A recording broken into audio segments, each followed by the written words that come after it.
आदरणीय साथीहरू, हामी प्राविधिक कारणले 1 घण्टा पछि भएका छौँ। कोभिड-19 बहस कार्यक्रममा म सबै साथीहरूलाई स्वागत गर्न चाहन्छु।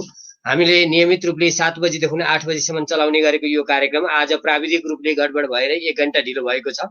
8 बजिसकेको छ र अब हामी कार्यक्रमलाई अगाडि बढाउन चाहन्छौँ। आज हामीसित आयुर्वेद चिकित्सक सिंहदरबार वैद्यखानाका प्रबन्धक वरिष्ठ डाक्टर वंशदीप शर्मा खरेल हुनुहुन्छ। उहाँ आयुर्वेद विधाको एउटा वरिष्ठ चिकित्सक हुनुहुन्छ र धेरै विषयहरू तपाईहरूले सोध्न सक्नुहुन्छ र त्यो विषयहरूमा उहाँले धेरै विषयहरू प्रश्न पार्नुहुनेछ र म अब सोझै डाक्टर साहबसित म परामर्श गर्न गएको छु।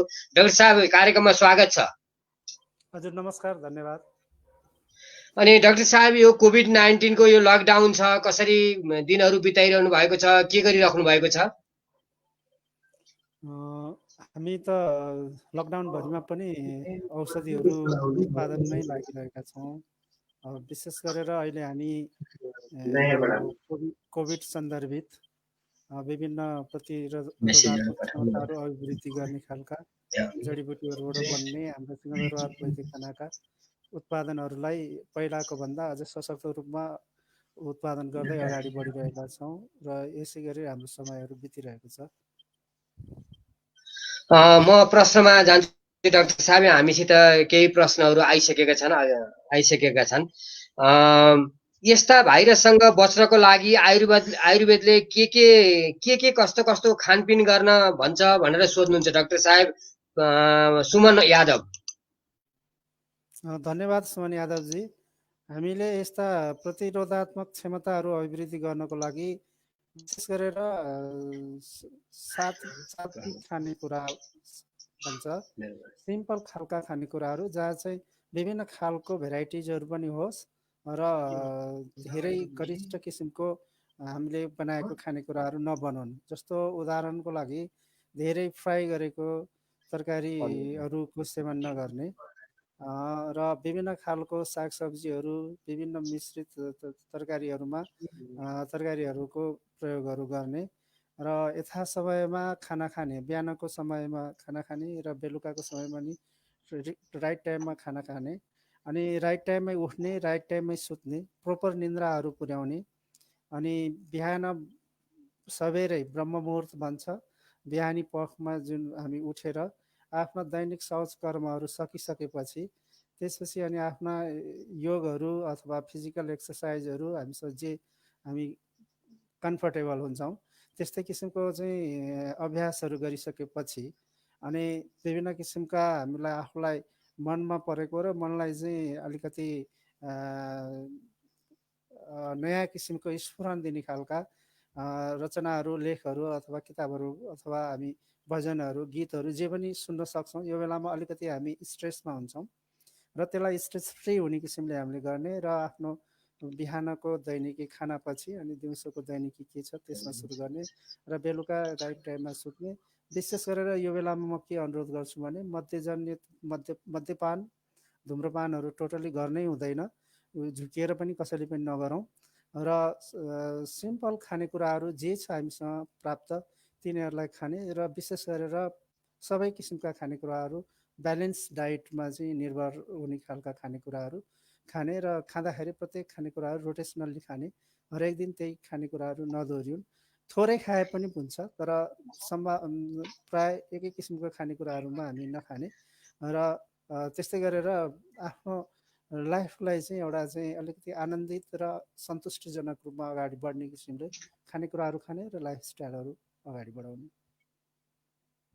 पक्कै पनि यहाँ डाक्टर साहबको उत्तर सुनेर शाश्वत घिमिरे, पूर्णिमा घिमिरेले ग्रेट वर्क भनेर भनिराख्नु भएको छ। त्यसै गरी डाक्टर साहब, सायद डाक्टर साहब सिंहदरबार वैद्यखानामै हुनुहुन्छ भनेर होला। उहाँ यहाँ प्रश्न आएको छ प्रकाश आचार्यको।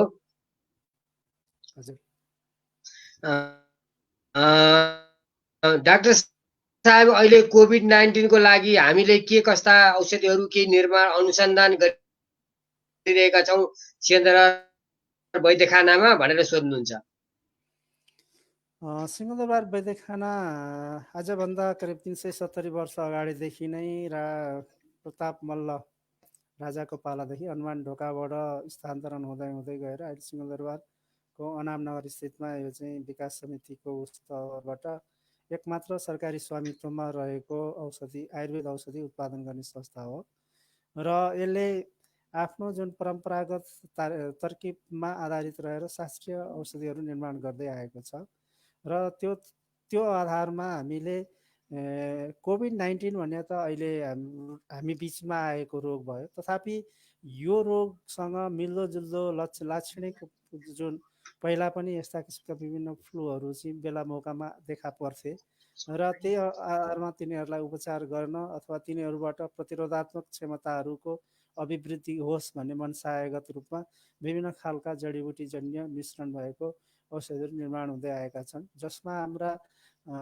औषधिहरूमा तुलसी चिया, गुडुची चिया, जेठी मधु चूर्ण, गएर च्यवनप्राश र त्यस्तै गरेर हामी चाहिँ अश्वगन्धा यिनीहरूको चूर्णहरू चाहिँ हामीले बनाएका छौँ र तिनीहरूको यथा मात्रामा प्रयोग गर्यो भने सबै एकैचोटि प्रयोग गर्नुपर्छ भन्ने छैन।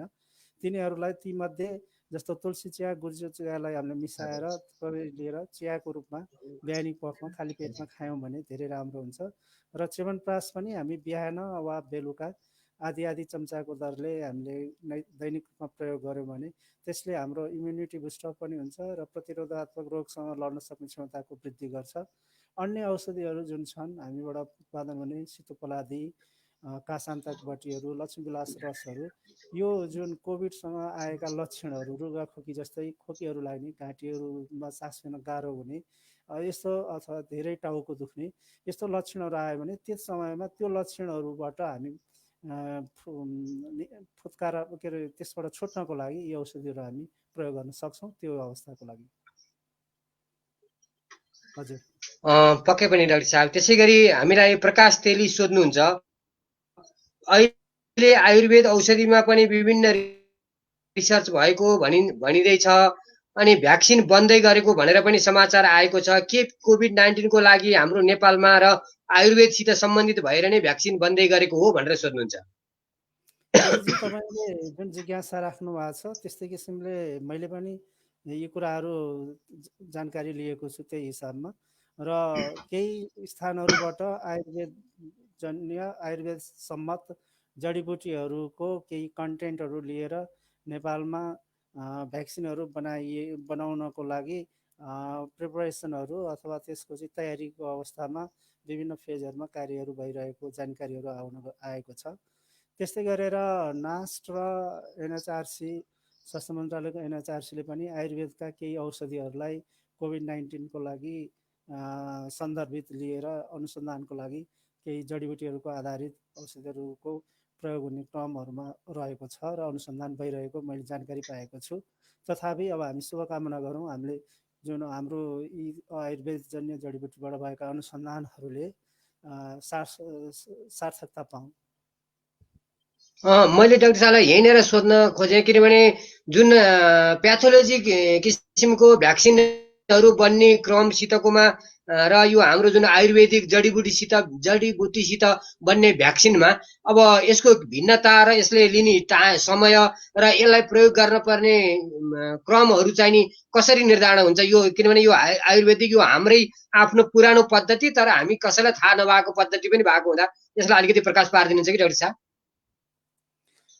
यस्तो छ, अब त्यसमा हामीले आयुर्वेद औषधिहरूबाट जुन क्लिनिकल ट्रायलहरू हुनसक्छ र यो कस्तो भने पहिलेदेखि नै प्रयोग चाहिँ भइआएको हो, तर हामीले यसलाई रिसर्च बेसमा रहेर यसलाई चाहिँ यिनीहरू चाहिँ एप्रुभल भएका छैनन् र तिनीहरूलाई हामीले चाहिँ वैज्ञानिक हिसाबले मान्यता दिँदै जानुपर्ने र तिनीहरूको प्रभावकारिता के छ भनेर पत्ता लगाउनु पर्ने।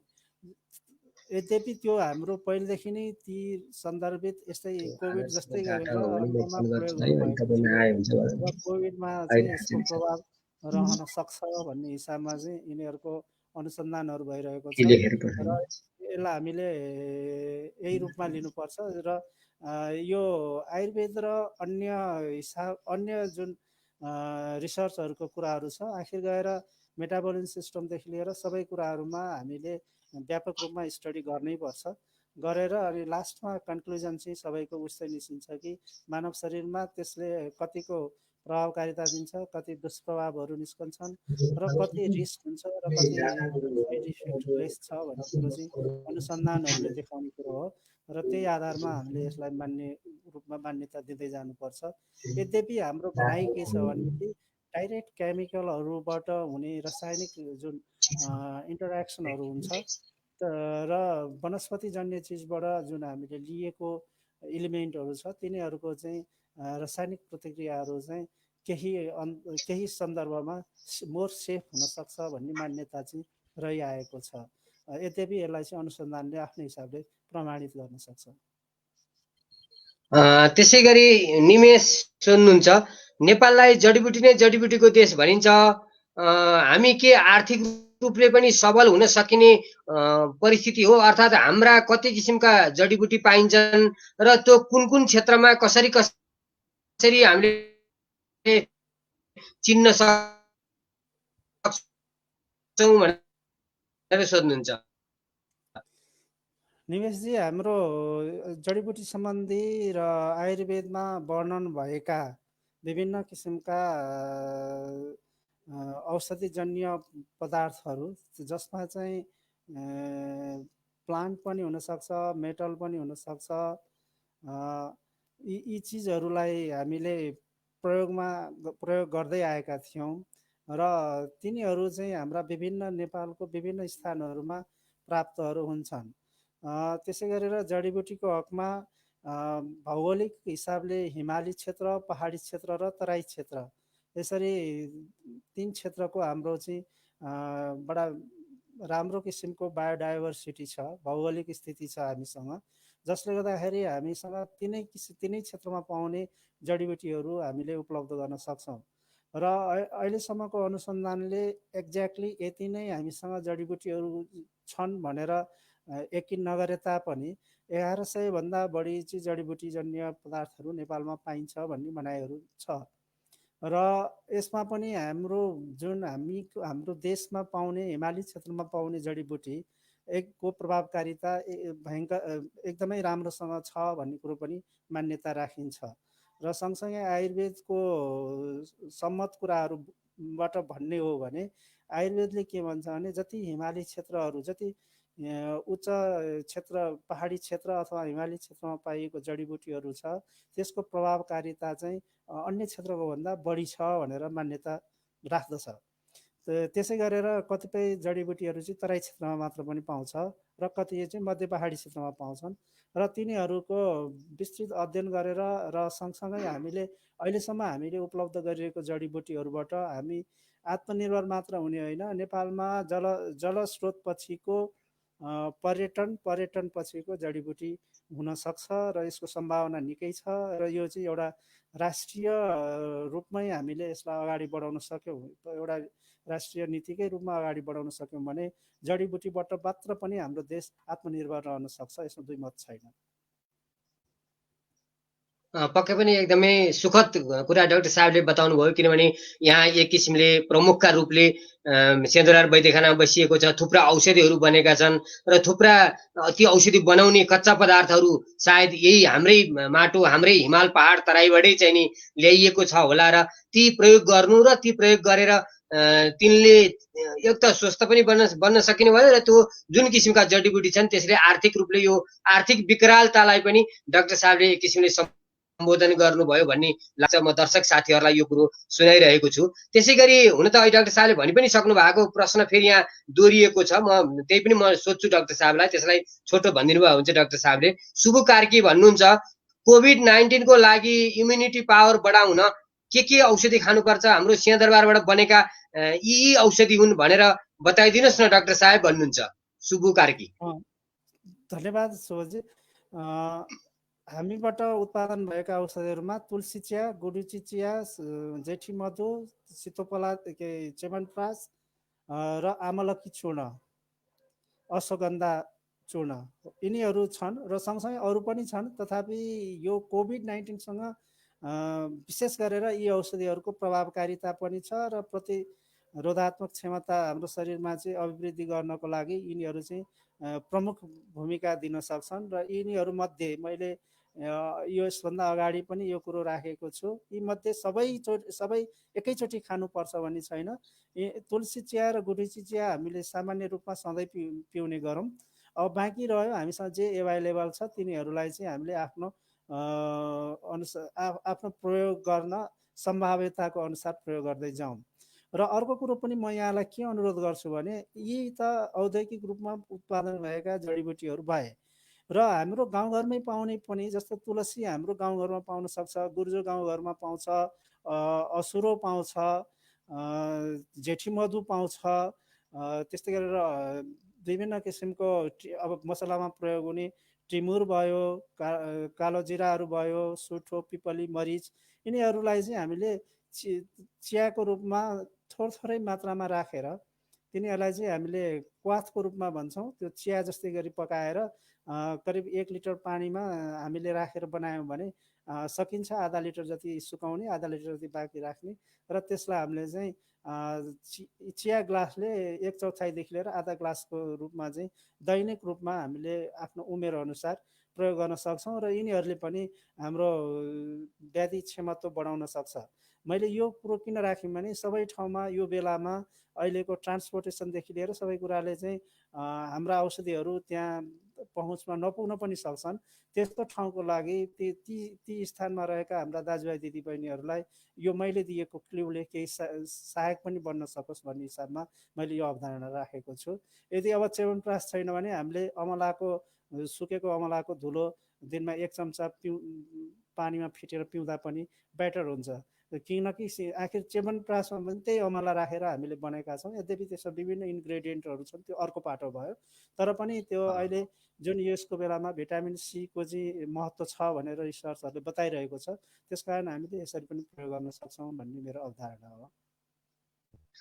त्यसै गरी विशाल घिमिरे सोध्नुहुन्छ, हाल निकै प्रचार गरिएको गुर्जुको लहरा वास्तवमै इम्युनिटी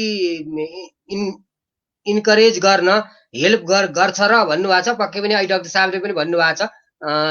मैले यही अलिकति त्यो गुर्जुकै बारेमा अलिकति केही राखिदिउँ कि डाक्टर साहब? हजुर, गुर्जोको इम्युनिटी एकदम राम्रोसँग बढाउन राम्रोसँग प्रयोग भइरहेको र यसले बढाउन सक्छ। यहाँले राख्नुभएको धारणा एकदम सही छ। यसमा निश्चिन्त भएर गुर्जोको प्रयोग गर्न हामीले सक्छौँ र गुर्जोको जुन हामी चिया जसरी बनाउँछौँ, चिया जस्तो बनाउँदाखेरि त्यसलाई धेरै तातो पानीको रूपमा चाहिँ प्रयोग नगरौँ। मनतातो पानी भएपछि मात्र, मनतातो अवस्थामा मात्र प्रयोग गरौँ त्यो पेय पदार्थलाई, होइन। र अर्को चाहिँ गुर्जोको मात्रा चाहिँ 1 लिटरको लागि करिब 1 बित्ता जति चाहिँ त्यो गुर्जोको लहरालाई हामीले टुक्रा बनाएर अथवा चाहिँ त्यसलाई किचेर त्यसलाई चाहिँ हामीले प्रयोग गर्न सक्छौँ। र सँगसँगै त्यसमा हामीले तुलसीको पातहरू एड गर्न सक्छौँ। अनि असुरोको पातहरू छ भने असुरोको पातहरू पनि राख्न सक्छौँ। अरूसँग हामीसँग यदि किचनमा टिमुरहरू छ, किन गाउँघरमा टिमुर त प्राप्त हुन्छ भने टिमुरहरू पनि त्यसमा हाल्न सक्छौँ। बेसार राख्न सक्छौँ। सबभन्दा राम्रो बेसारले पनि राम्रो काम गर्छ। बेसार पनि राखौँ र यसरी हामीले पेय पदार्थ बनाएर प्रयोग गऱ्यौँ भने 21 दिनदेखि हामी 2 महिना 3 महिनामा सम्म जाँदाखेरि हाम्रो चाहिँ इम्युनिटी बढ्छ र प्रतिरोधात्मक क्षमताको अभिवृद्धि हुन्छ। र यो गुर्जोलाई त्यसै गरी अमृता पनि भन्छ आयुर्वेदमा। त्यो भनेको अमृत समान यसले काम गर्ने भएको हुनाले यसलाई अमृता भनेर नाम पनि राखेको छ। त्यसै गरी विवेक मिश्र सोध्नुहुन्छ, डाक्टर साहब, आयुर्वेदिक उपचार महत्त्वपूर्ण छ र नेपाल सरकारले यसलाई धेरै बजेट किन दिँदैन र यसलाई अहिले तपाईँहरूले योजना सहित पेश गर्नु भएको छ, अर्थात् तपाईँहरूले पेश नगर्नु भएको या चाहिँ नि नेपाल सरकारले व्यवस्था गरेको हो भनेर सोध्नुहुन्छ? यस्तो हो, हामीले कार्यक्रमहरू पेश गरेका हुन्छौँ। अब यो चाहिँ नेसनल पोलिसीका कुराहरू हुन्। प्रायोरिटी बेसमा कसलाई लिने कसलाई नलिने भन्ने कुराहरू होलान्। अल्टरनेटिभ मेडिसिन आफैमा पनि त्यो अल्टरनेटिभको रूपमा रहने भएको हुनाले त्यसलाई केही अन्यको तुलनामा यसको चाहिँ फन्डिङहरू अलिक कम भएको होला। तथापि नेपाल सरकारले यसलाई आफ्नो प्राथमिकतामा राखेरै कार्यक्रमहरू अगाडि बढाइ नै रहेको छ। तर यसलाई अभिवृद्धि गर्नुपर्ने, अझ यसलाई चाहिँ प्रायोरिटी बेसमा चाहिँ हामीले यसलाई लिएर जानुपर्ने टड्कारो चाहिँ छ, आवश्यकता चाहिँ छ। एउटा चाहिँ नि डाक्टर साहब जस्तो शिक्षण अस्पताल अब त्रिभुवन युनिभर्सिटीको भए जस्तै एउटा यो हाम्रो महेन्द्र संस्कृत विश्वविद्यालयले नै हस्पिटल, एउटा आयुर्वेदिक हस्पिटल नै चलाउने, अर्थात् प्राइभेटहरू चाहिँ नि त्यसरी नै आउने खालको चाहिँ नि परिस्थिति चाहिँ नि किन बन्न नसकिरहेको होला? हजुरको प्रश्न एकदम राम्रो छ। हाम्रो शिक्षण अस्पताल, आयुर्वेदको शिक्षण अस्पताल छ, तर जसरी महाराजनको शिक्षण अस्पतालको चर्चा र जुन व्यापकता छ, त्यसै गरेर हाम्रो शिक्षण अस्पतालले त्यो रूप नलिएको होला। तर हाम्रो आयुर्वेदमा शिक्षण अस्पताल चाहिँ कीर्तिपुरमा छ, आयुर्वेद कलेजसँगै आयुर्वेद शिक्षण अस्पताल छ। त्यहाँ शैय्या पनि छ, त्यहाँ ओपिडी पनि छ, सबै कामहरू त्यहाँ हुन्छ। र हुनसक्छ हामी यसमा बिस्तारै फड्को मार्दैछौँ र त्यो रूपमा अगाडि बढ्छौँ होला, तर हाम्रोसँग संस्था नै नभएको चाहिँ होइन, छ। पक्कै पनि एउटा पुरानो पद्धतिबाट नयाँ पद्धतिमा आउँदा केही अब्स्ट्याकलहरू पनि होला नि, तैपनि यतिखेर विद्यार्थीहरू, नयाँ डाक्टरहरू पनि त्यति नै निस्किनु भएको छ। पुरानो यहाँहरू जस्तो परिपक्व खालको डाक्टर पनि यसमा प्रशस्तै हुनुहुन्छ। र यो उपचार एक किसिमले कस्तो पनि बनेको छ भने प्याथोलोजीमा उपचार गरेर पैसा सकेर अनि त्यसपछि उपचार खोज्न आउने, औषधि खोज्न आउने जस्तो पनि यो बनेको पनि छ। किनभने यो एक हामीले बुझाउन नसकेको कारणले पनि होला।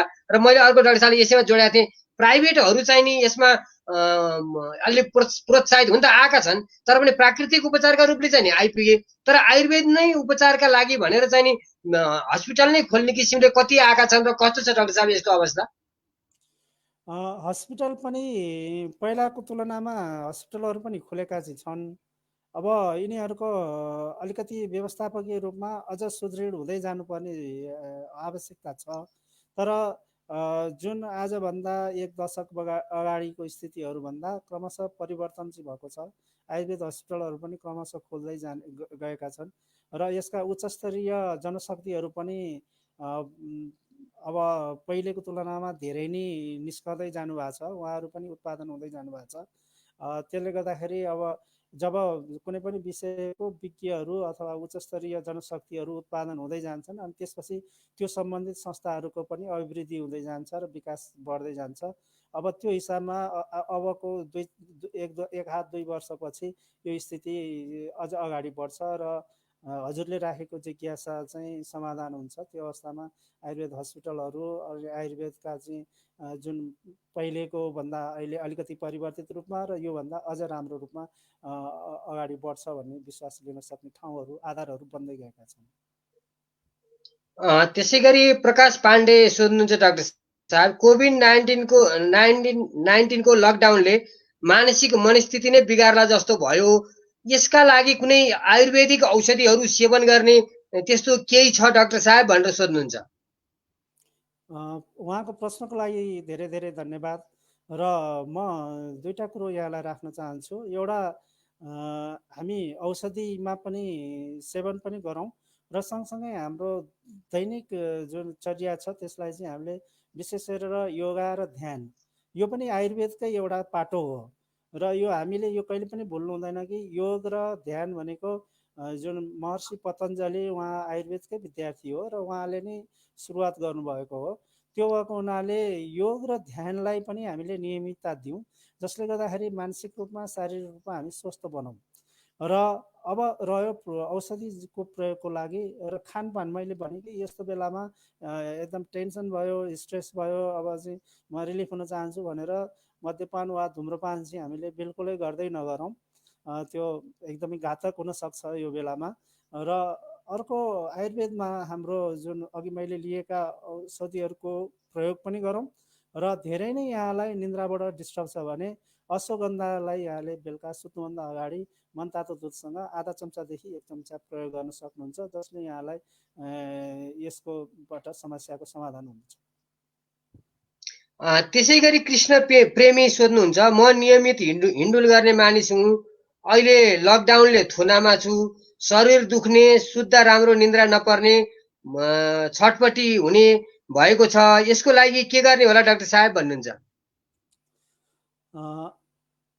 यहाँको लागि जब यहाँ पहिला जुन आफ्नो दैनिक चर्यामा हुनुहुन्थ्यो त्यो लकडाउनले बिल्कुल त्यसलाई चाहिँ निषेध गरिदियो। अब समस्या समाधान गर्नको लागि पहिला हामी कुन अवस्थामा छौँ र त्यसलाई नै हामीले प्रयोग गर्ने हो।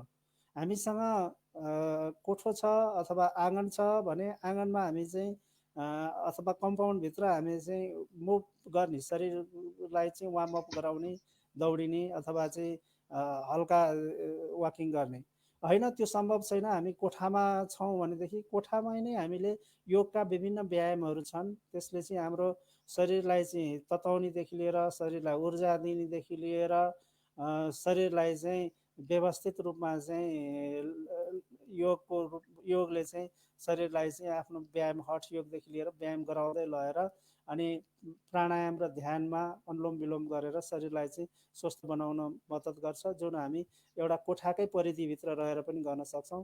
त्यसलाई निरन्तरता दिनुभयो भने यहाँले चिन्ता लिनु पर्दैन, म बाहिर डुल्न पाइनँ त्यसको कारणले मलाई यो अवस्था भयो। त्यो बिस्तारै गर्दै जानुहोस्। आज 15 मिनट गर्नुहोस्, भोलि 25 मिनट गर्नुहोला, पर्सि 35 मिनट, यसरी दिनमा चाहिँ 15-20 दिनपछि दिनको 1 घन्टाको रूपमा दैनिक रूपमा योग अभ्यास गर्नुभयो भने यो तपाईँको समस्या समाधान भएर जान्छ। र यदि त्यति गर्दाखेरि पनि कम भएन भने मैले अघि दिएको एउटा अश्वगन्धा चूर्ण चाहिँ बेलुका सुत्नुभन्दा अगाडि अलिकति आधी चम्चा मनतातो दुध, 1 ग्लास मनतातो दुधसँग खाएर सुत्नु होला, अथवा 1 चम्चासम्म जान सकिन्छ। त्यति गर्नुभयो भने यहाँको समस्या समाधान हुनेछ। अर्को कृष्णचन्द्र प्रधान भन्नुहुन्छ, कोभिड-19बाट बच्न मासु राम्रोसँग पकाएर खानु भन्छन्, मासुबाट यो रोग, यो कोभिड सर्ने हो कि होइन, मासु नै नखाऊ भनेर किन भनिँदैन भनेर भन्नुहुन्छ?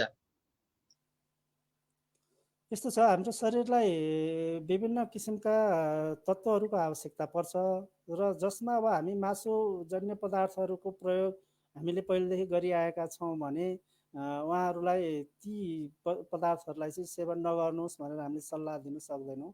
उहाँहरूले खाने, तर त्यसको फ्रिक्वेन्सी चाहिँ घटाउँदा राम्रो हुन्छ एउटा कुरो। र त्यसलाई चाहिँ जुन हाम्रो माछा मासु खाने चाहिँ अलिक बढी तेल हाल्ने, गरम मसलाहरू बढी हाल्ने त्यो हाम्रो चाहिँ सामान्य प्रचलन हो।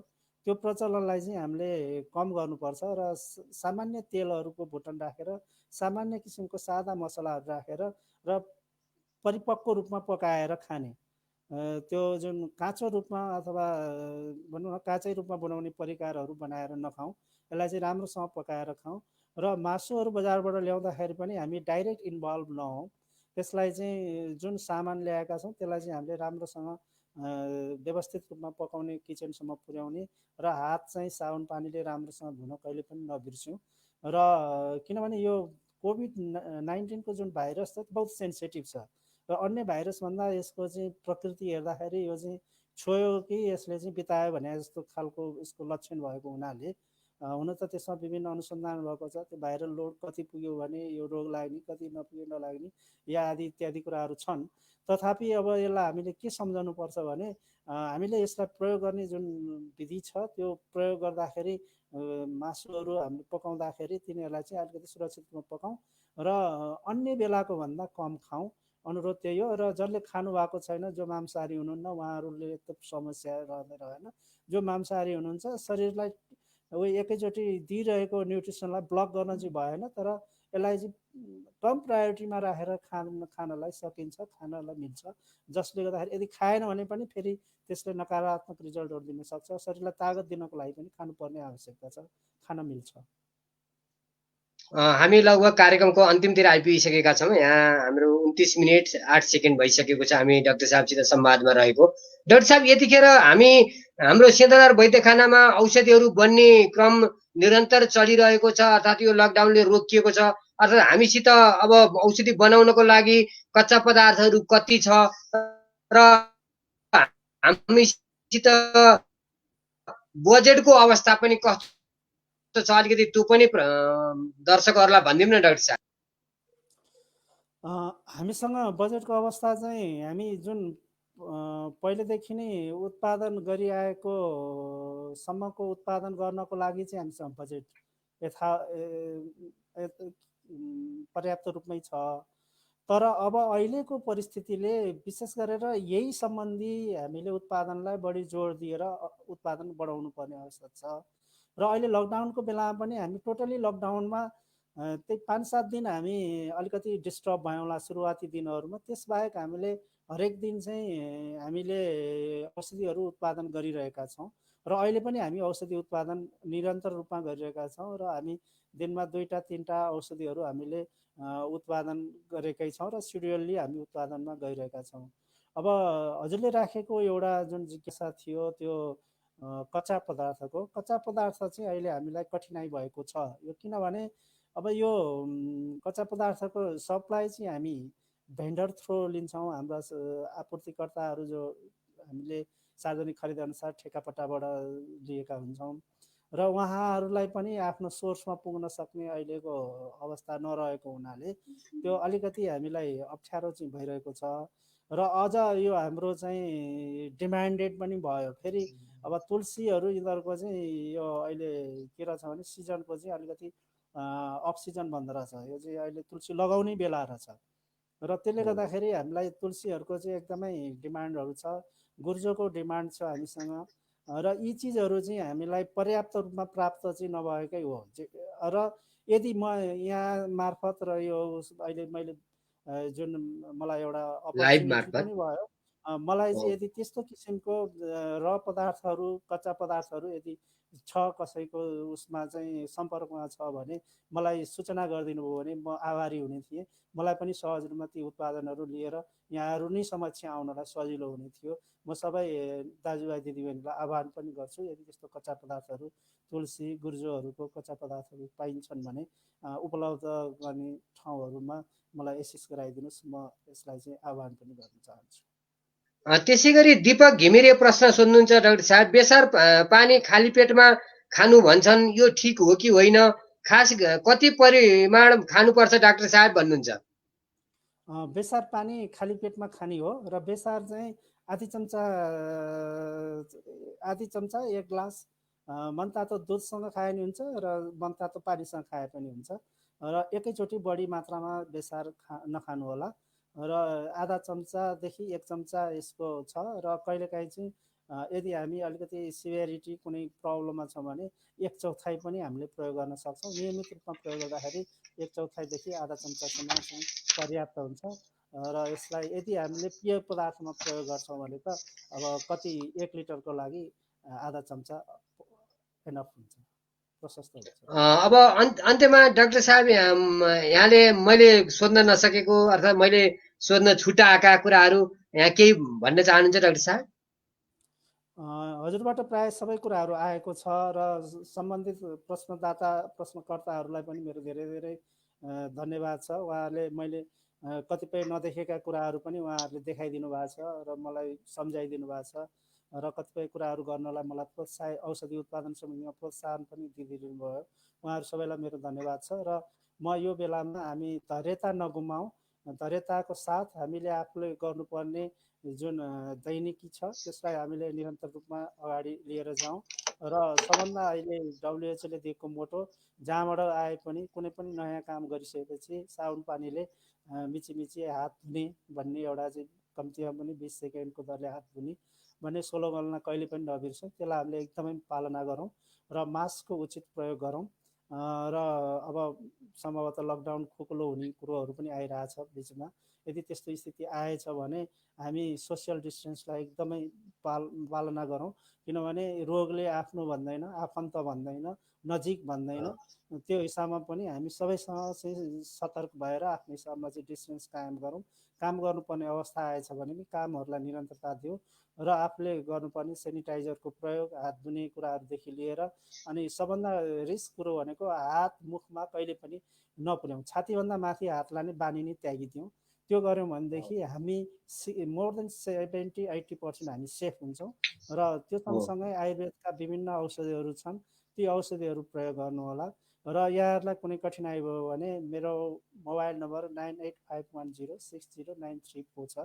त्यहाँ यहाँहरूले कुनै पनि जिज्ञासा राख्नुभयो भने कुनै पनि समयमा म तयार छु आफ्नो बुद्धि र विवेकले भ्याएसम्म यहाँलाई सहयोग गर्छु।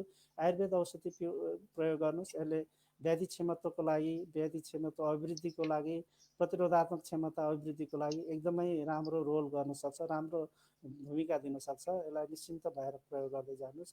र हाम्रो स्रोत र साधन र हामी जुन ठाउँमा छौँ त्यो ठाउँमा भएका कच्चा पदार्थहरू, जडीबुटीको जुन मैले योभन्दा अगाडि वर्णन गरेँ, तुलसी भयो, गुर्जो भयो, यिनीहरूको पनि हामीले यथावश्यक रूपमा प्रयोग गर्न सक्छौँ र यसलाई प्रयोग गरौँ र योग, ध्यान र हाम्रो सात्विक आहार विहार र सात्विक जिन्दगीमा हामी अगाडि बढौँ र यो कोभिड-19लाई हामी जसरी जित्न सक्छौँ। सबैलाई धन्यवाद, नमस्कार। पक्कै पनि डाक्टर साहबले हामीलाई समय दिएर एक किसिमले हामीलाई लाइभ हेरिरहनुभएका हजारौं साथीहरूसम्म यो सूचना पुगेको छ र पक्कै पनि डाक्टर साहबले धेरै कुराहरू भन्नुभएको छ। सिंहदरबार वैद्यखानाले निर्माण गरेका जति पनि औषधिहरू छन् ती हाम्रा आफ्ना औषधिहरू हुन्, हाम्रा जडीबुटी हुन्, हाम्रो प्राकृतिक स्रोत साधनबाट बनेका हुन्। तिनलाई बढीभन्दा बढी प्रयोग गरौँ, किनभने यो वेदको एउटा अङ्ग हो र यो उपचार पद्धति धेरै पुरानो हो। त्यस कारणले यसलाई माया गरौँ र डाक्टर वंशीदीप शर्मा खरेलले जुन हामीलाई समय दिनुभयो, हाम्रो कार्यक्रम सफल बनाइदिनु भयो। म डाक्टर साहबलाई बिदा गर्न चाहन्छु। डाक्टर साहब नमस्कार, मैले यहाँलाई बिदा गरेँ। हस्, धन्यवाद, नमस्कार हजुर। आदरणीय साथीहरू, अब म त्यसै गरी सृजना सापकोटा जो नर्स हुनुहुन्छ, म उहाँसँग संवादमा आउनेछु र यहाँहरूले उहाँसित सम्बन्धित रहेर आफ्ना प्रश्नहरू राख्न सक्नुहुनेछ। सृजनाजी नमस्कार, स्वागत गरेँ मैले। नमस्कार सबैजनालाई। अब म सोझै यहाँलाई प्रश्नमा गएँ, किनभने हामी प्राविधिक रूपले 1 घण्टा पछि आएका छौँ। यतिखेर तपाईँ चितवनबाट हुनुहुन्छ, चितवनको अवस्था कस्तो छ बताइदिनुहोस् न।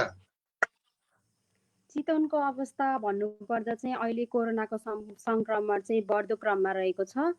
हालै आज एकजना बिरामी चाहिँ कोरोना सङ्क्रमित बिरामी चाहिँ कोरोनाकै कारणले गर्दाखेरि मृत्यु भएको जानकारी आएको छ। त्यसै गरेर चाहिँ अहिलेसम्मकोमा चाहिँ कुल जनसङ्ख्यामा चाहिँ कोभिड सङ्क्रमण चाहिँ 35 जनामा देखिएको छ भने रिकभर भएर चाहिँ आफ्नो घर जानुभएकोमा चाहिँ 2 जना रहनुभएको छ। त्यसै गरेर मृत्यु दरमा चाहिँ मृत्यु हुनुभएकोमा चाहिँ 1 जना रहनुभएको छ। अनि त्यहाँको तयारी कसरी भइराखेको छ? अब हस्पिटलहरू त चितवनमा प्रशस्त छन्, तर पनि बिरामीहरूलाई कसरी व्यवस्थापन गरिएको छ? त्यहाँ पनि दिनदिनै 2 अङ्कको दरले वृद्धि भइरहेको भन्ने समाचारहरू सुनिन्छ। कस्तो छ अवस्था?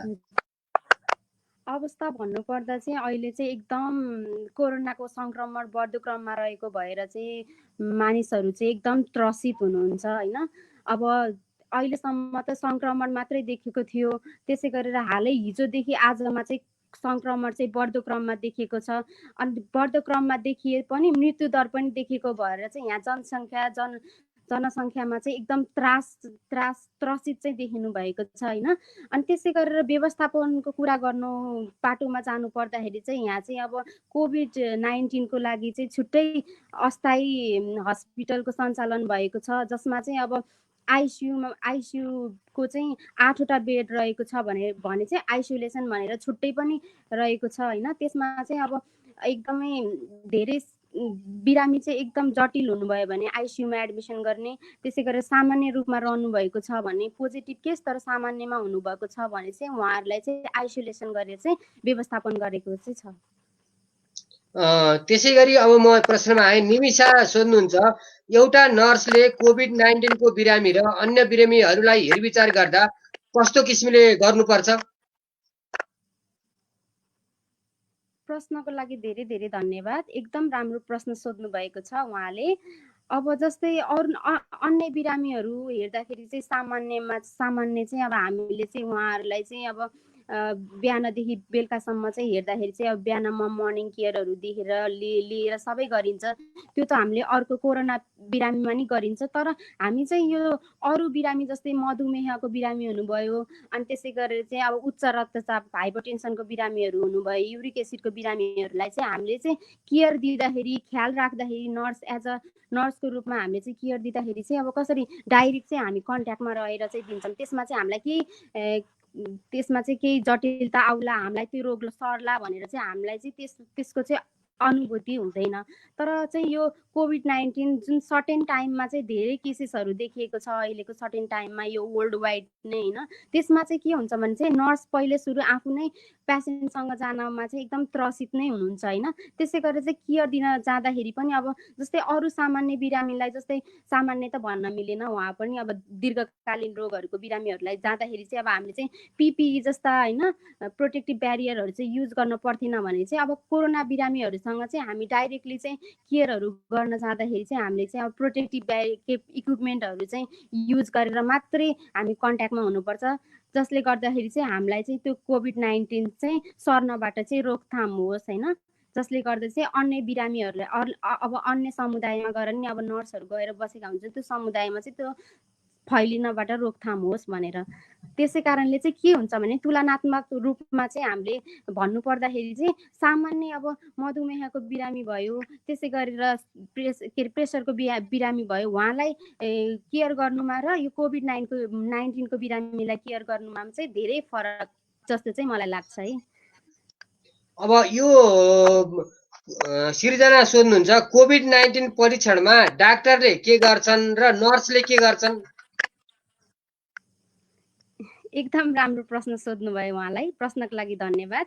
अब कोभिड-19 को परीक्षणको लागि डाक्टर र नर्सको भन्दा पनि त्यसमा चाहिँ भूमिका भनेको चाहिँ अब ल्याब टेक्निसियन, ल्याब एसिस्टेन्टहरूको चाहिँ एकदम मेन भूमिका चाहिँ उहाँहरूको हुन्छ होइन। उहाँहरूले चाहिँ अब हामीले त अब कुनै अब नर्स डाक्टर भने त अब कुनै सिम्टमहरू लिएर आउनुहुन्छ, त्यसको आधारमा चाहिँ हामीले चाहिँ उहाँहरूलाई चाहिँ परीक्षणको लागि पठाइन्छ, स्वाब टेस्टको लागि पठाइन्छ। स्वाब टेस्ट गर्ने भनेको चाहिँ ल्याब टेक्निसियन र ल्याब एसिस्टेन्टहरू हुनुहुन्छ। उहाँहरूले चाहिँ के अरे उहाँहरूको भूमिका मेन भएको कारणले उहाँ टेस्ट गरिसकेपछि बल्ल त्यसपछि उहाँहरू चाहिँ अब पोजिटिभ आउनुभयो कि रिपोर्ट नेगेटिभ आयो कि पोजिटिभ आयो, त्यही अनुसार चाहिँ बल्ल नर्स र डाक्टरको चाहिँ भूमिका आउँछ। पक्कै पनि। त्यसै गरी अविरल सोध्नुहुन्छ, नेपालमा नर्सहरूले यस महामारीका बेलामा सामना गर्नुपर्ने चुनौतीहरू कस्ता छन् भन्नुहुन्छ? एकदमै राम्रो प्रश्न सोध्नुभयो। चुनौती त अब नर्सहरूलाई त पहिले यो कोभिड-19 आउनुभन्दा पहिले नै चुनौती मुलुक नै थियो होइन, यो वातावरण। त्यसैमाथि अब यो कोभिड-19 जुन रोग चाहिँ अब मान्छेहरू पहिले के भएछ भने एकदम महामारी रूपमा फैलिरहेको छ। त्यसैमाथि चाहिँ अब मान्छेहरूलाई के भयो भने अब कोही मान्छेहरूकै अब नौलो मान्छेहरू आउनुभयो भने, अब जस्तै आफ्नै आफन्त पनि टाढोदेखि आउनुभयो भने मान्छेलाई एउटा डर त्रास रह्यो कि, जसले गर्दाखेरि चाहिँ उसले पनि यो बोकेर आएको छ कि उसले हामीलाई सार्ने हो कि उहाँले हामीलाई सार्नुहुन्छ कि भन्ने त्यस्तो टाइपको डरहरू रहेको छैन। त्यसै माध्यम पनि अब नर्स भनेको त एउटा बिरामीसँग होइन रहेर बिरामीको स्याहार सुसार गर्ने एउटा स्वास्थ्य कर्मी हुनुभयो, जसले गर्दाखेरि चाहिँ अब के हुन्छ भने बाहिर समाजमा चाहिँ के हुन्छ भने चाहिँ यो फलाना अब जस्तै मानौँ कि अब फलानाको छोरीले त यो अस्पतालमा कोरोनाको अस्पतालमा यसरी काम गर्दैछ अरे, त्यो घरमा त जानुहुन्न, त्यस्तो टाइपको हुन्छ नि। अब त्यस्तो टाइपको हेर्ने दृष्टिकोण समाजको चाहिँ त्यस्तो बनिसकेको हो, जसले गर्दाखेरि चाहिँ नर्सहरूलाई चाहिँ अब काम गर्ने कि नगर्ने टाइपको, अब गरौँ आफ्नो कर्तव्य सम्झेर काम गरौँ कि अब समाजलाई हेरेर चाहिँ काम गर्न छोडौँ, जस्तो टाइपको चुनौतीहरू चाहिँ आइरहेको चाहिँ हामीले देख्छौँ। त्यसले गर्दाखेरि चाहिँ नर्सहरूलाई चाहिँ यही कुराले चाहिँ झन् आफूले मोटिभेसन भन्दा डिमोसन धेरै भएको चाहिँ मलाई त्यस्तो लागिरहेको छ कि यो सिचुएसनमा चाहिँ। जसले गर्दाखेरि चाहिँ अब के हुन्छ भने नर्समा चाहिँ आफू के अरे सामुदायिकको व्यक्तिहरूले हेर्ने त्यो दृष्टिकोणले गर्दाखेरि चाहिँ अब काम गर्ने वातावरण नै मरे जस्तो सिर्जना भए जस्तो चाहिँ मैले देखिरहेको छु अहिलेको अवस्थामा चाहिँ। जसले गर्दा चाहिँ उहाँहरूलाई धेरै चुनौतीहरू, तनावहरू धेरै बढेको हो कि त्यस्तो टाइपको चुनौतीहरू आएको छ जस्तो मलाई लाग्दछ। त्यसै गरी आशाले सोध्नुहुन्छ, कोभिड-19 रोकथामका लागि नर्सको चाहिँ नि कस्तो भूमिका हुन्छ? एकदमै राम्रो प्रश्न सोध्नुभयो।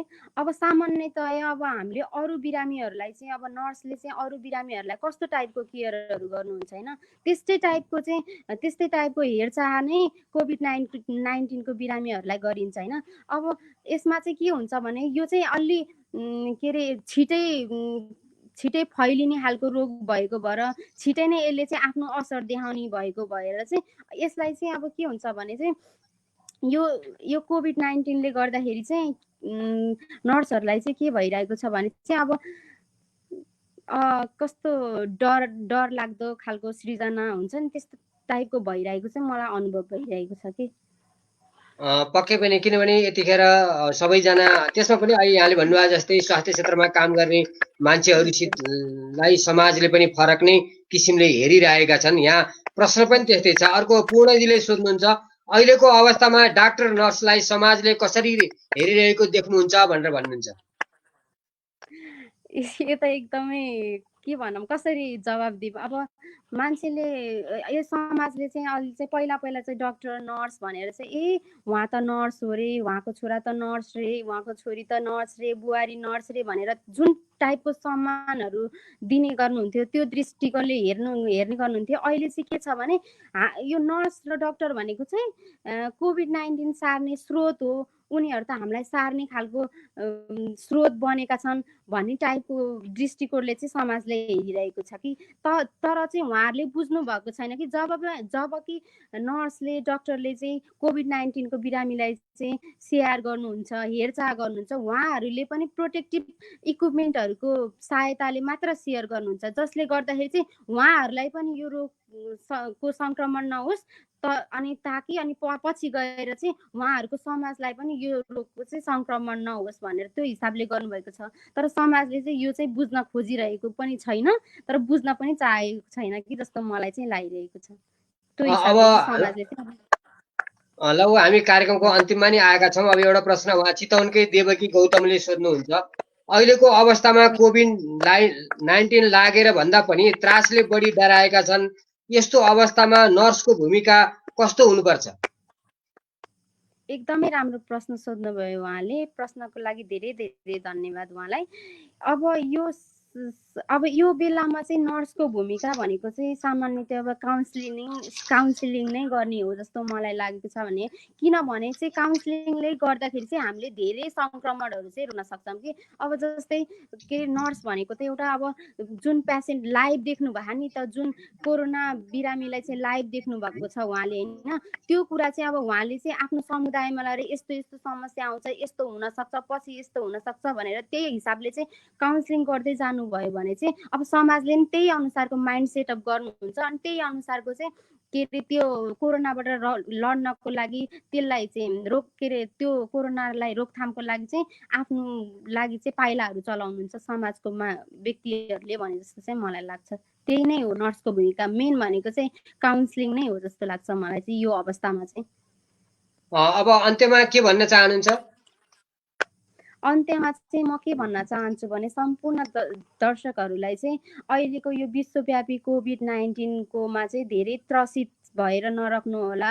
आफ्नो जुन डेली एक्टिभिटिजहरूलाई कन्टिन्युटी दिनु होला। त्यसै गरेर चाहिँ अब घरबाट बाहिर चाहिँ जरुरी काम नभइकन ननिस्किदिनु होला किनभने अहिले नेपालमा पनि धेरै केसेसहरू देखिरहेको छ होइन। त्यसै गरेर मृत्युदर पनि बढिरहेको छ। यो रोग भनेको चाहिँ के हो भने जति चाहिँ हामीले सोसियल डिस्टेन्सहरू मेन्टेन गर्छौँ त्यति नै हामीले चाहिँ यसलाई चाहिँ रोकथाम गर्न सकिन्छ होइन। त्यसै गरेर चाहिँ अब त्यही अनुसार चाहिँ अब बेला बेलामा चाहिँ ब्यालेन्स डाइटहरू चाहिँ खानु होला पोषणयुक्त खानेकुराहरू खानु होला। त्यसै गरेर कुनै पनि अब लक्षणहरू देख्नु भएको छ भने आफूलाई मिल्दोजुल्दो कोभिड-19सँग मिल्दोजुल्दो लक्षणहरू देख्नु भएको छ भने आफ्नो स्थानको अब आफू रहेको ठाउँको कुन ठाउँमा चाहिँ सम्पर्क नम्बरमा चाहिँ सम्पर्क गरेर आफू चाहिँ त्यो हस्पिटलमा कन्ट्याक्ट आउनु होला भनेर चाहिँ म भन्न चाहन्छु। त्यसै गरेर चाहिँ स्टे होम स्टे सेफ भन्न चाहन्छु सबैजनालाई। पक्कै पनि सृजनाजी यहाँले धेरै महत्त्वपूर्ण कुरा भनिदिनु भएको छ र हाम्रा दर्शकहरू तपाईँको यो भनाइले लाभान्वित हुनुभएको छ। म यहाँलाई बिदा गर्न चाहन्छु। धन्यवाद, नमस्कार। हस् त नमस्कार, हजुरलाई धेरै धेरै धन्यवाद। आदरणीय साथीहरू अब हामी पत्रकार आदर्श केसीजीसित संवाद गर्नेछौँ र उहाँलाई यहाँहरूले प्रश्न राख्न सक्नुहुनेछ। आदर्शजी मैले यहाँलाई नमस्कार स्वागत गरेँ। हजुर मेरो पनि नमस्कार छ। धन्यवाद हजुरलाई यो कार्यक्रममा सहभागिता गराउनु भएकोमा। अनि आदर्शजी दिनहरू कसरी बितेका छन्? लकडाउनको समय अब पत्रकार कसरी काम गरिराख्नु भएको छ? अहिले लकडाउनको समयमा विशेष गरी त्यही हो समाचारहरू पढ्ने लेख्ने कोठामै बसेर अहिले कामहरू भइराखेको छ। अब समाचार स्रोतको लागि विभिन्न विधिहरू प्रयोग गर्ने त्यसमा अब विश्वसनीय अब स्रोतहरूलाई प्रयोग गरेर अहिले समाचारहरू लेख्ने त्यही त्यसरी नै चलिरहेछ। अब सबै अब सामान्य नागरिक सरह नै अहिले अब जसरी हामी लकडाउनमा कोठामा बसिराखेका छौँ त्यसरी पनि बिताइएको छ। यस्तै छ हजुर। किनभने अब पत्रकारहरू रिपोर्टिङको लागि पनि बाहिर जानु पर्यो, तर बाहिर जाने यस्तो खालको परिस्थिति चाहिँ छ। त्यसो भएर एक किसिमले जसरी डाक्टर, नर्स, सुरक्षाकर्मी जसरी बसेका छन्, जसरी खतरामा छन् भन्न पर्यो, फ्रन्ट लाइनमा बसेर सार्वजनिक रूपले हिँड्नु पर्दा पत्रकारहरूको नि अवस्था त्यस्तै छ। त्यसो भएर अब यहाँहरूले समाचार पनि दिनु पर्यो र जोगिन पनि पर्यो। यो कठिनाइ त यहाँहरूले फेस गरिरहनु भएको छ। यो एकदमै चुनौतीपूर्ण कुरा छ। हजुरले एकदम सान्दर्भिक कुरा गर्नुभयो। अब रिपोर्टिङको लागि फिल्डमै खट्नुपर्ने, त्यसपछि अब आफ्नो स्वास्थ्यको पनि ख्याल गर्नुपर्ने, यो अत्यन्तै सङ्कटपूर्ण र चुनौतीपूर्ण अवस्था छ। यसलाई ख्याल गरेर पत्रकार साथीहरूले पनि त्यही ढङ्गले रिपोर्टिङ गराउनु भएको छ। मेरो दिनचर्या पनि त्यसरी नै बित्ने गर्छ कहिलेकाहीँ। विशेष गरी सबभन्दा पहिले कुरा अब आफू सुरक्षित हुने र अरूलाई अब सूचना प्रवाह गर्ने कुरा हाम्रो जिम्मेवारी र दायित्वभित्रको कुरा रह्यो। यो जिम्मेवारी र दायित्व वहन भइराखेको छ। नेपाली पत्रकारहरूले पनि त्यसरी आफ्नो जिम्मेवारी वहन गर्नुभएको छ। यहाँले थाहा पाउनुभयो, सुन्नुभयो, सबैलाई थाहा छ। थुप्रो पत्रकारहरू पनि कोरोना भाइरसबाट सङ्क्रमित भएर निको भएर डिस्चार्ज पनि हुनुभयो। कतिपय अझै अस्पतालमै उपचार गराइरहनु भएको छ। अब सुरक्षाकर्मीहरू, स्वास्थ्यकर्मीहरू सबैलाई अब यो कोरोना भाइरसले ठुलो सानो अथवा यो पदको ऊ पदको पत्रकार, सुरक्षाकर्मी, स्वास्थ्यकर्मी कोही भन्दैन। अहिले यस्तो छ, अवस्था यस्तै जटिलपूर्ण नै छ। अब म प्रश्नमै आएँ। उत्तम शर्मा भन्नुहुन्छ, हुन त अलिकति प्रश्न अहिले तपाईँले भनेकै कुराकै यहाँ प्रश्न त्यसरी नै आएको छ। कोभिड-19ले पत्रकारलाई कस्तो प्रभाव पारेको छ? यो एकदमै सान्दर्भिक क्वेसन पनि हो र आम मानिसहरूसँग सम्बन्धित कुरा पनि हो। यसले धेरै प्रभाव पारेको छ। अब सिङ्गो पत्रकार र पत्रकारितामा यसले ठुलो असर गरेको छ।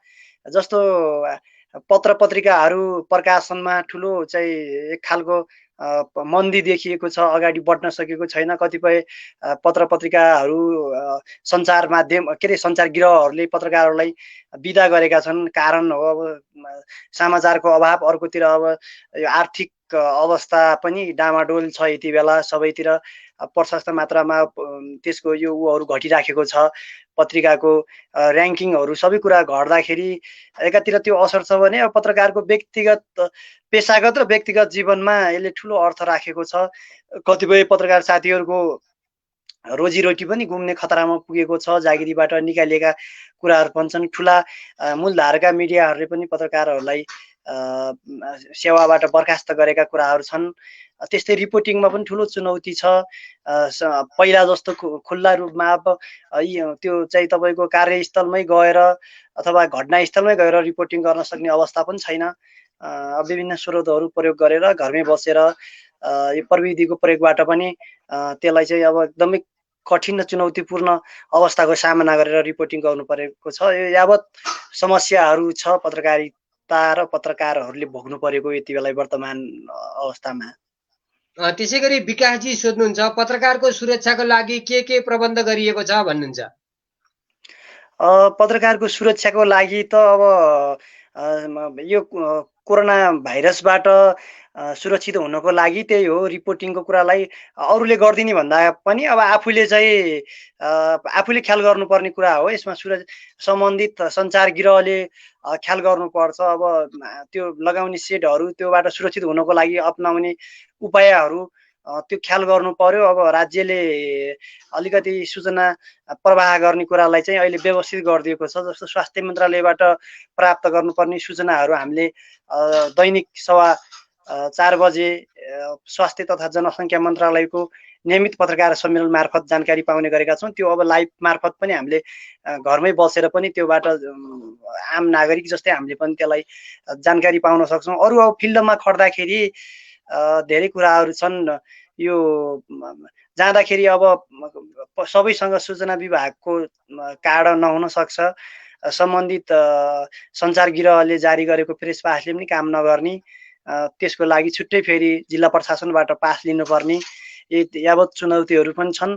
र सुरक्षाको हिसाबले अब सुरक्षा अप्नाउँदै पनि धेरै साथीहरू मैले फेरि दोहोऱ्याएँ सङ्क्रमित हुनुभयो। चुनौती पनि छ। अब सुरक्षा अरूले भन्दा पनि अब आफू चाहिँ सतर्क हुनु पर्यो। अगाडि भने जस्तै यसलाई ख्याल गर्नु पर्यो। आफूले रिपोर्टिङलाई कसरी सहज रूपमा सूचना प्रवाह र आफूले प्राप्त गर्न सकिन्छ त्यो कुरा ख्याल गर्नु पर्यो। अर्को कुरा योबाट बच्ने कुरालाई पनि सँगसँगै ध्यान दिएर अगाडि बढ्नु पर्यो। यस्तै छ। त्यसै गरी बिन्दु जी सोध्नुहुन्छ, धेरै पत्रकारहरूको जागिर गएको छ, कलमजीवी कसरी बाँच्ने हो भन्नुहुन्छ? बिन्दुजीले मैले अगाडि उठाएको कुरालाई उहाँले फेरि भन्नुभयो। उहाँलाई प्रश्नको लागि धन्यवाद छ। यो समग्र नेपाली पत्रकारिता को एउटा चिन्ताको विषय पनि हो। मैले अगाडि पनि न्युज पढ्दै थिएँ। अब केही सञ्चारगिरहरुले असार 1 गतेदेखि ठुलो संख्यामा पत्रकारहरूलाई बिदाई गर्दैछन् भन्ने कुरा सुने। योभन्दा अगाडि पनि नेपालको ठुलो सञ्चारगिरहले धेरै पत्रकारहरूलाई बेतलबी बिदा बस्न उर्दी जारी गरेको कुरा पनि आयो। पत्रकार महासंघदेखि लिएर पत्रकार हक हितको लागि बेला बेला आवाज उठाउने सङ्घ संगठनदेखि संस्थाहरूले त्यस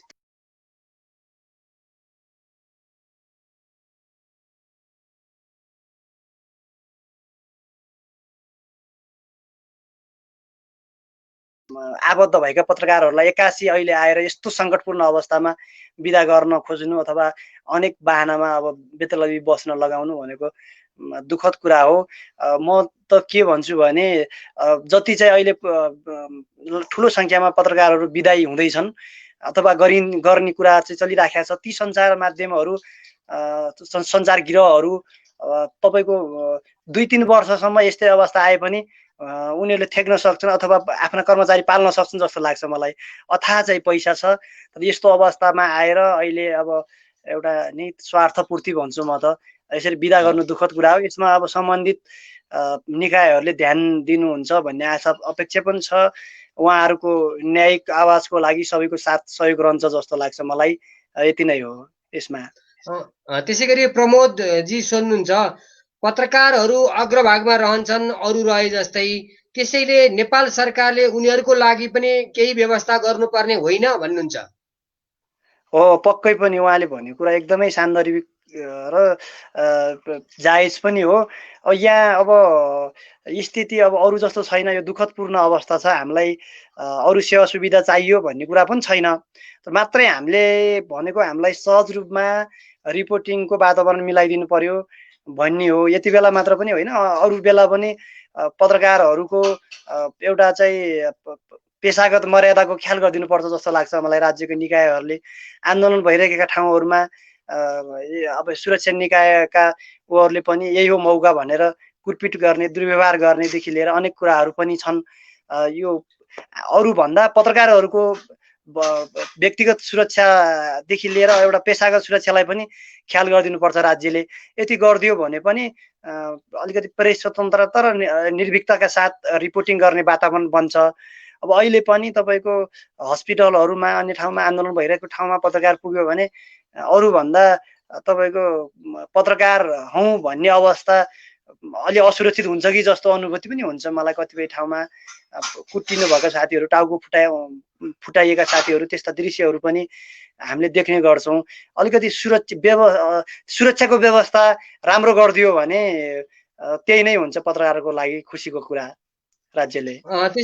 त्यसै गरी मेनुका भन्नुहुन्छ, यो सरकार निरङ्कुश भयो, तपाईहरू किन आन्दोलन गर्नु न पत्रकारहरू भनेर भन्नुहुन्छ? अब मेनकाजी अब ठ्याक्कै अब त्यो शब्दावली अब हामीले अब एउटा पेशागतको कारणले अब त्यो प्रयोग गर्न मिलेन। तर कतिपय राज्यका गतिविधिहरू, राज्यका कार्यशैलीहरू हामीलाई मन नपर्ने, नागरिक स्तरकोबाट भन्नु पर्दाखेरि पनि अब त्यो धेरै चाहिँ उसले राज्यले सुधार्नु पर्ने पक्षहरू छन्। कतिपय अवस्थामा मैले अगाडि भनिसकेको छु त्यो कुरा। निरङ्कुश शैली पनि, दमनकारी शैलीहरू पनि प्रदर्शन गर्ने गर्छ राज्यका निकायहरूले। योभन्दा अघि यो सूचना प्रविधि विधेयक ल्याएर पनि त्यो कुरालाई अलिकति नियन्त्रण गर्न खोजिएको थियो। त्यसको सर्वत्र विरोध भयो। त्यसको एउटा उदाहरण पनि हो त्यो। एउटा प्रेस स्वतन्त्रता, हाम्रो संविधानमै प्रेस स्वतन्त्रता को कुरा उल्लेख गरिएको छ, तर त्यसलाई व्यवस्था गरेर त्यसलाई कुल्चिएर अर्को छुट्टै विधेयक ल्याएर अथवा छुट्टै चाहिँ अध्यादेश ल्याएर त्यस्तो खालका गतिविधिहरू बेला बेला दोहोरिन खोज्छन्। यो चाहिँ दुःखदपूर्ण छ। मलाई लाग्छ यस्तो कुराहरूमा सचेत आम नेपाली नागरिकहरू सबै क्षेत्रबाट यसको आलोचना भएपछि राज्य ब्याक हुन्छ र यस्ता कुराहरू सुधार्छ भन्ने मलाई चाहिँ अपेक्षा छ। यो बेला बेला दोहोरिरहने यस्ता उहरू हुन्, यस्ता चाहिँ के भन्छ घटनाक्रमहरू हुन्। उहाँले गरेको प्रश्नले त्यो प्रतिनिधित्व गर्छ।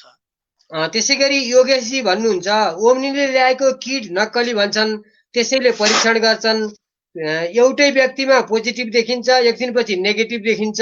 यस्तो हुँदा पनि सबै चुप लागेर किन बसेको हो? सबैको स्वास्थ्यको कुरो होइन यो भन्नुहुन्छ। उहाँलाई धन्यवाद प्रश्नको लागि। उहाँले यो जो प्रश्न गर्नुभयो यो प्रश्न गर्ने यो प्रश्न पनि उहाँले मिडियाबाट थाहा पाएर गर्ने वातावरण बनेको। यो कुरालाई उहाँले ख्याल गरिदिनु पर्ला, किनभने यस्ता विभिन्न काण्डहरूदेखि लिएर विभिन्न चाहिँ यस्ता डुप्लिकेसनहरूको कुरा जहिले पनि मिडियाबाट आउँछ।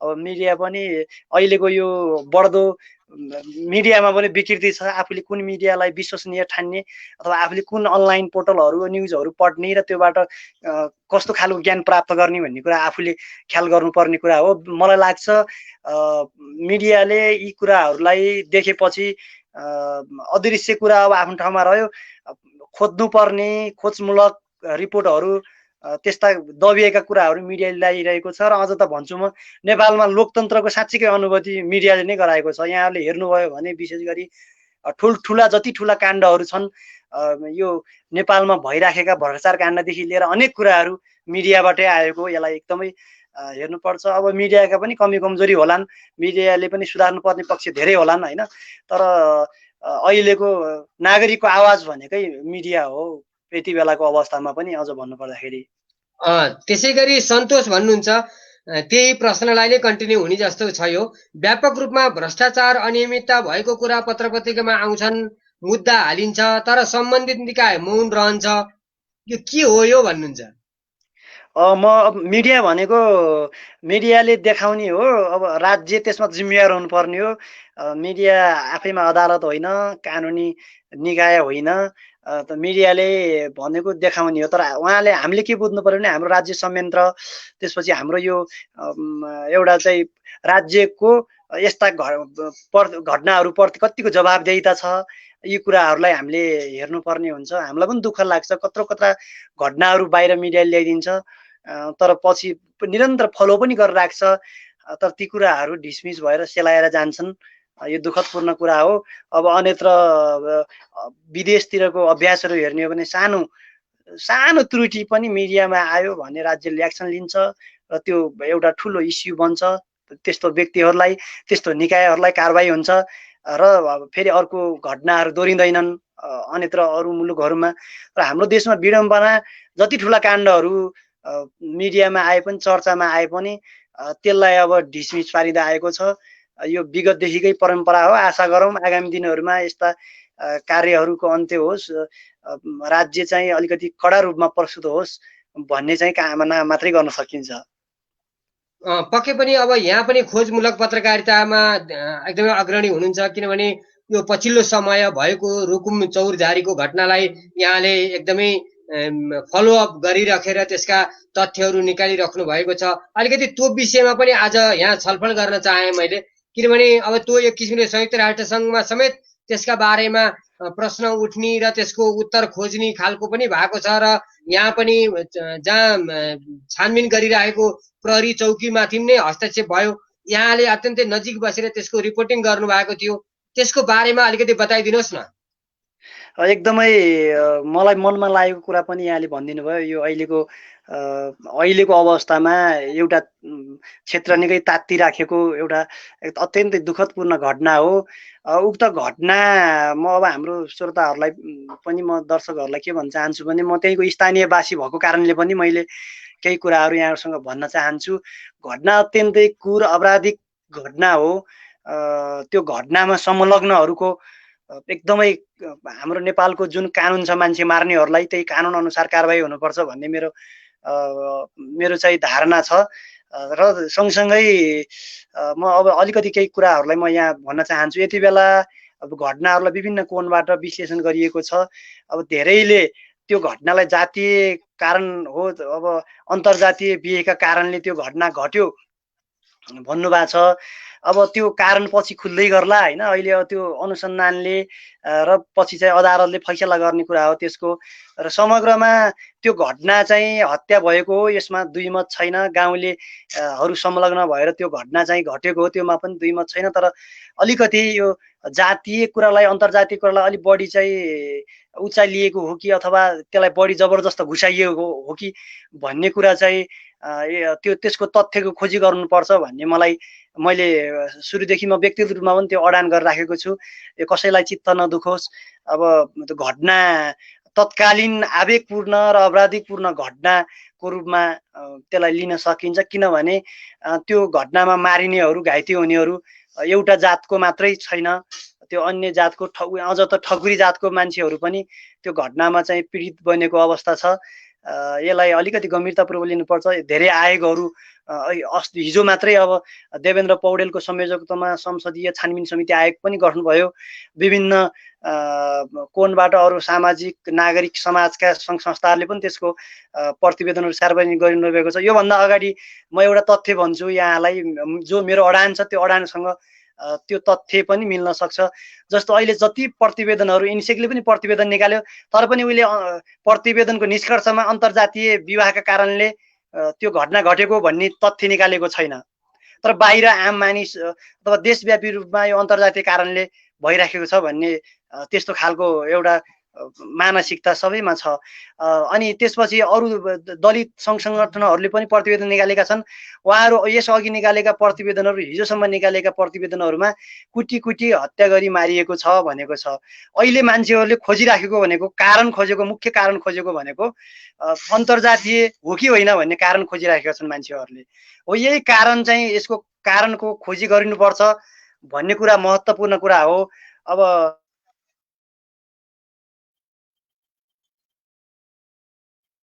प्राविधिक समस्या आएको जस्तो छ आदर्शजी।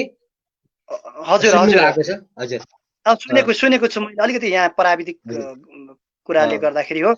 घटनामा संलग्नहरूलाई हामी सबैको स्वर भनेको घटनामा संलग्नहरूलाई कारबाही हुनुपर्छ भन्ने हो। मैले त्यहाँ निरन्तर त्यहाँको प्रशासन जाजरकोट रुकुमसँग मैले समन्वय गरिरहेको छु। करिब 25 जना जति हिरासतमा प्रहरीले नियन्त्रणमा लिएको छ। घटनाको अनुसन्धान पनि भइरहेको छ। म भन्छु मान्छे मार्ने कार्य कुनै पनि हालतमा त्यो सही हुँदैन, त्यो उचित हुँदैन। यी सबै अनुचित कार्य हुन्। आज मात्रै रूपन्देहीमा पनि 5 जनाको हत्या भयो, त्यसको पनि विरोध हुनुपर्छ। त्यस्ता मान्छे त्योको पनि अनुसन्धान हुनुपर्छ भन्ने हिम्मत राख्नुपर्छ हामीले।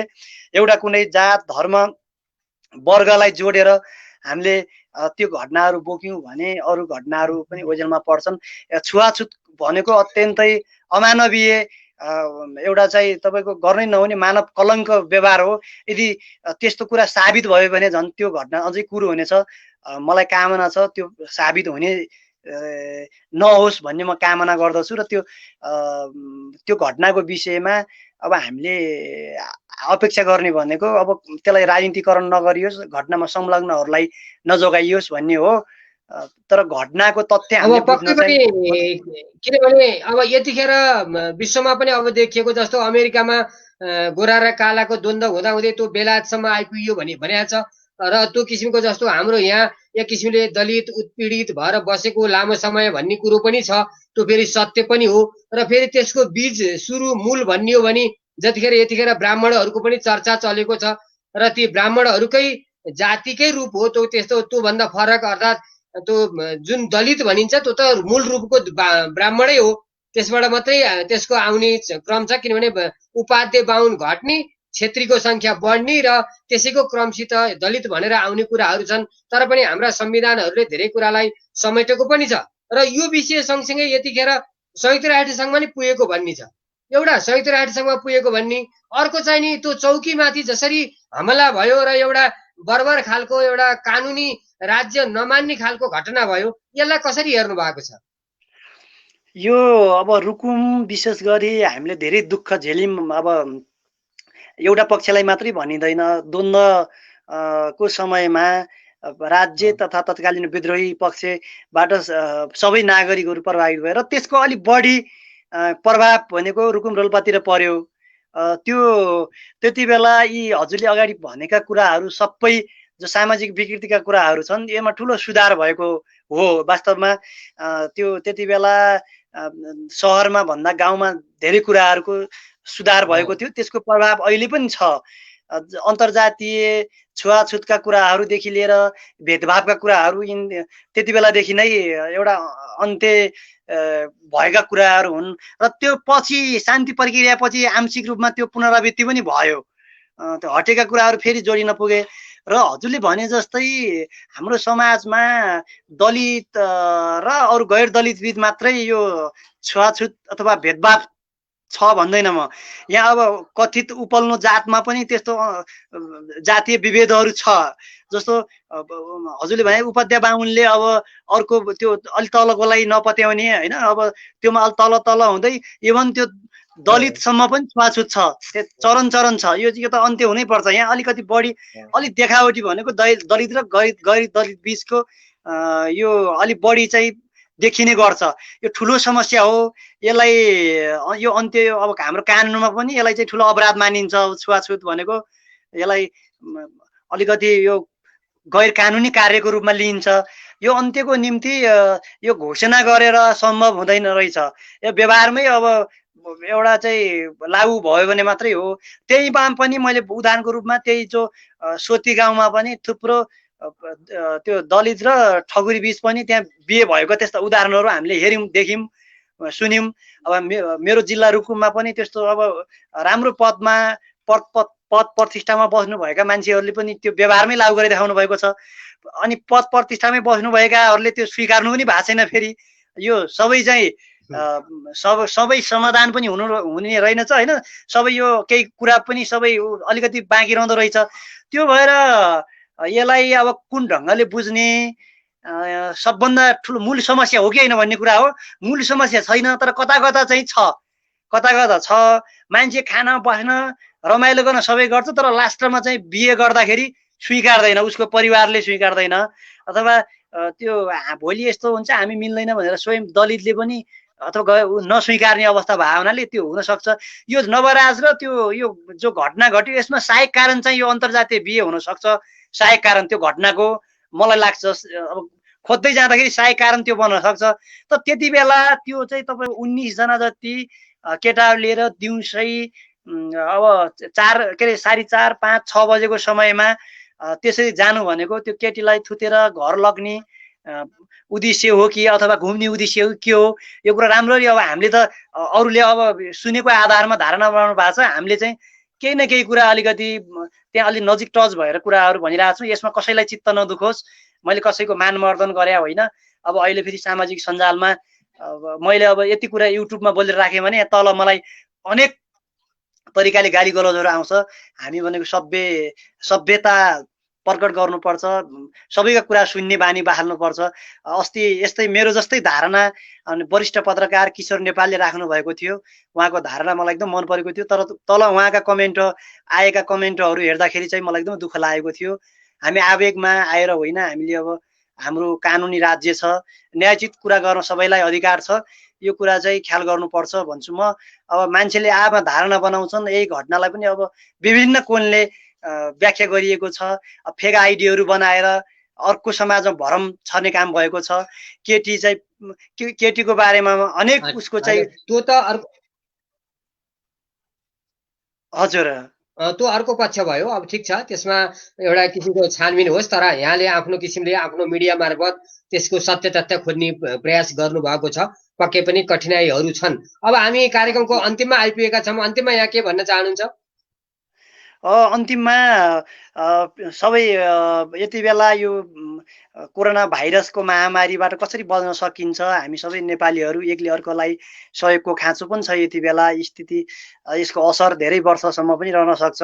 हामी सबै एउटा सकारात्मक सोच, एउटा आशा बोकेर अगाडि बढौँ भन्न चाहन्छु। र सबैभन्दा चाहिँ मलाई एकदम खुसी लागेको छ कोरोना रोकथाम तथा नियन्त्रणमा जुन यहाँले यो अभियान सुरु गर्नुभएको छ। यसले एउटा यो अभियानमा सरकारको रणनीतिमा हामी सबैको एउटा चाहिँ यो कोरोना नियन्त्रण रोकथाम गर्ने अभियानमा महत्त्वपूर्ण इट्टा बनेको छ। यो त हजुरको अभियान सामाजिक काममा पनि उत्तिकै तपाईँको योगदान छ। यसप्रति म धेरै धेरै धन्यवाद दिन चाहन्छु र आगामी दिनमा पनि सँगसँगै सहकार्य गरेर अगाडि बढ्ने प्रतिबद्धता व्यक्त गर्न चाहन्छु। धन्यवाद। पक्कै पनि आदर्शजी, मैले त सानो प्रयास गरेको छु। मैले भन्दा ठुलो किसिमले प्रयास तपाईँहरू गरिराख्नु भएको छ, जसले कलम चलाइराख्नु भएको छ, लेखिराख्नु भएको छ र धेरै समस्याहरूसित जुधिराख्नु भएको छ। पक्कै पनि भोलि हामी सँगसँगै सहकार्य गरेरै हामी अगाडि बढ्नेछौँ। मैले अब यहाँलाई बिदा गरेँ। त्यसमा जय नेपाल, नमस्ते। नमस्ते हजुर, नमस्ते, जय नेपाल। आदरणीय साथीहरू, हामीले आज आयुर्वेदिक चिकित्सक, नर्स र वरिष्ठ पत्रकार, एउटा आफ्नो मिडिया चलाइराख्नु भएको सम्पादक साथीसित हामीले छलफल गऱ्यौँ र धेरै विषयहरू हामीले आज पनि जानकारी पाउन सक्यौँ। कहाँ के भइराखेको छ, कसरी हामी काम गरिराखेको छ, कोभिड-19 को अवस्था कसरी पुगेको छ, हामीले औषधिहरूका लागि के कामहरू भइरहेका छन् र समाजमा कस्ता कस्ता घटनाहरू घटिरहेका छन् र यही कोभिड-19 नै रोकथाम गर्नलाई पनि हामीले कसरी कहाँ के काम गर्नुपर्छ, हाम्रा कमजोरी के छन्, सबल पक्ष के छन्, यी सबैको समीक्षा गरियो। भोलिका दिनमा पनि हामी यो समीक्षा गर्ने कार्यक्रमहरू लिएर फेरि हामी आउने नै छौँ। आज हामीलाई प्राविधिक रूपले सहयोग गर्नुहुने शाश्वत घिमिरे, प्रथम बोगटी, पूर्णिमा घिमिरे लगायत हाम्रो टिमलाई बिदा दिनुहोस्। धन्यवाद। जय नेपाल।